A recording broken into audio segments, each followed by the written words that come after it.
Okay, so in a city full of political giants, there's a new name completely shaking things up. We're talking about Zohran Mamdani. He's a Democratic Socialist, and somehow he's the improbable frontrunner to lead America's largest city. Yeah, you heard that right.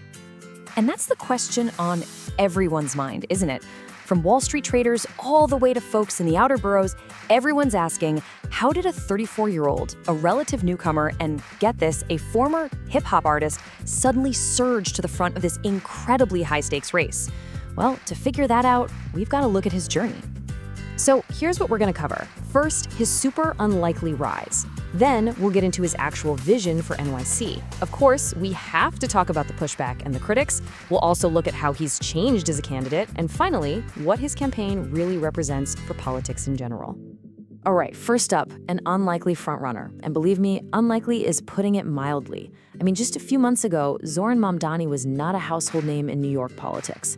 His journey from being an artist to a leading mayoral candidate, well, it's been pretty unconventional, to say the least. So who exactly is this guy? Well, his background is, wow, incredibly diverse. He was born in Uganda, but raised right here in Queens. Before politics, he was a housing counselor and, yeah, even a hip-hop artist before he made it to the NY State Assembly. And get this, if he wins, he'd be the youngest mayor in 100 years. Not only that, but he'd also be the city's very first Muslim and South Asian leader. That is a ton of historic firsts. So a huge part of his momentum, it's coming from his connection with younger voters and people who are just plain tired of the old way of doing things. He's been absolutely brilliant with viral videos and social media, reaching people who feel like traditional politics has just left them behind. And you can see this digital savvy play out in the real world too. He's constantly getting stopped for selfies on the street. Okay, so all this support he's getting, it's really built on a super bold vision. Which brings us to our next section, a vision for NYC. So what exactly does a Democratic Socialist platform look like for America's largest city? Really, his whole platform is built around one single idea, making New York affordable again. And his proposals are, well, they're ambitious. We're talking universal childcare, citywide rent freezes, free public buses, and even city-run grocery stores for neighborhoods that don't have good options for fresh food. These aren't just minor tweaks, you know? These are huge structural changes designed to make life easier for regular New Yorkers. And of course, the first question on everyone's lips is, how are you going to pay for all that? Well, his campaign has a pretty clear answer. $9 billion. That's what they estimate they can generate every year from new taxes on corporations and the city's millionaires. Now, you can't propose something that bold without getting some serious pushback. So let's talk about the critics. Because while his vision has energized a lot of people, his critics are just as loud. And this really breaks down the two completely different stories you hear about him. On one side, his supporters see a new generation of politics. You know, one focused on equity, affordability, and someone who actually listens. But on the other side, his opponents are sounding the alarm. They're calling it an anti-business agenda that could wreck the city's economy, and they're basically painting him as too inexperienced and unprepared for the job.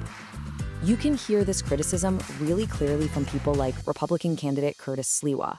He basically says, quote, he is inexperienced and unprepared to manage a city with a $116 billion budget. And that right there, this question about his experience has become a major line of attack for his opponents. But here's where it gets interesting. The business community's reaction, it's not all negative. I mean, sure, Wall Street was pretty freaked out at first, but some big names are actually changing their tune. After meeting with Mamdani, guys like JP Morgan's Jamie Dimon have apparently softened their stance and even offered to help if he wins. The word is, he's a really good listener, even when you don't agree with him on policy. All right, next up, a candidate's evolution. And honestly, this is part of what makes this whole race so fascinating. Watching Mamdani himself adapt. He's had to deal with some seriously complex issues, and you can see his positions have definitely shifted over time. Take policing, for example. It's a huge one. Back in 2020, he was all in on the defund the police movement and called the NYPD racist. Fast forward to now, he's apologized for that stance. His current plan is to keep the police staffing levels as they are, but add a whole new community safety department that would send out mental health professionals for nonviolent calls. And it's not just policing. He's had to navigate some really tough, divisive issues connected to his own identity. His support for Palestinian rights, for example, has gotten him both praise and a lot of criticism. And after he received some pretty scary Islamophobic threats, he gave this really powerful speech rejecting prejudice. He said he'd hoped to be seen just for his ideas, but he realized that you just can't ignore hate. Okay, so let's zoom out for a second and talk about what his campaign really represents. Because this is way more than just a race for mayor. For his supporters, this is a full-blown movement. And listen to this quote from one of his campaign volunteers. She said, "The last time I felt this excited to vote was for Barack Obama in 2008. Wow. I mean, that tells you everything, right? It just speaks volumes about the kind of hope and generational change he represents to so many people. And that's exactly why this whole thing matters so much, even if you don't live in New York.